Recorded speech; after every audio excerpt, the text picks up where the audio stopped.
ಸುಪಾರಿ ಕೊಟ್ಟು ನನ್ನ ಅಪ್ಪನನ್ನು ಸಾಯಿಸಿದ ನನ್ನ ಅಮ್ಮನ ಎರಡನೇ ಗಂಡ ಅಬೇಸ್ ನಾಪತ್ತೆ. ಅವನಿಂದ ನನ್ನ ಅಮ್ಮನಿಗೆ ನವಶಿಶು ಹುಟ್ಟು ನಿಗೂಢ. ಬಾಣ ಎರಡು ಗುರಿ ಒಂದೇ. ನನ್ನ ತಮ್ಮ ರೆಸ್ಪಾನ್ಸಿಬಿಲಿಟಿ, ಜವಾಬ್ದಾರಿ. ತಮ್ಮನನ್ನು ಓದಿಸಲು, ಉದ್ಧರಿಸಲು, ಅಮ್ಮನನ್ನು ಬೇರೊಬ್ಬನ ಜೊತೆ ಓಡಿ ಹೋಗದಂತೆ ತಡೆಯಲು ಗೊತ್ತಿದ್ದ ಕೆಲಸ ಮಾಡುವ ಪರಿಸ್ಥಿತಿ. ಕೆಲಸ ಒಂದೇ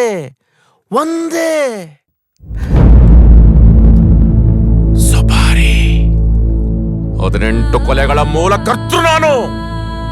ಸಾಧನೆ ಇಲ್ಲವೇ? ಎಲ್ಲೂ ಸಾಕ್ಷಿ ಇಲ್ಲ. ಇವತ್ತಿಲ್ಲಿ ಯಾರು ನೋಡಕ್ ಬಂದಿದ್ಯಾ?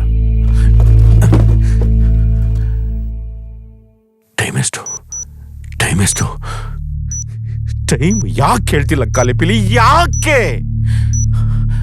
ಸಾವು ಅಂಬೆಗಾಲಿಟ್ಕೊಂಡು ಮಧ್ಯರಾತ್ರಿ 12 ಗಂಟೆಗೆ ಟೈಮ್ ಎಷ್ಟು?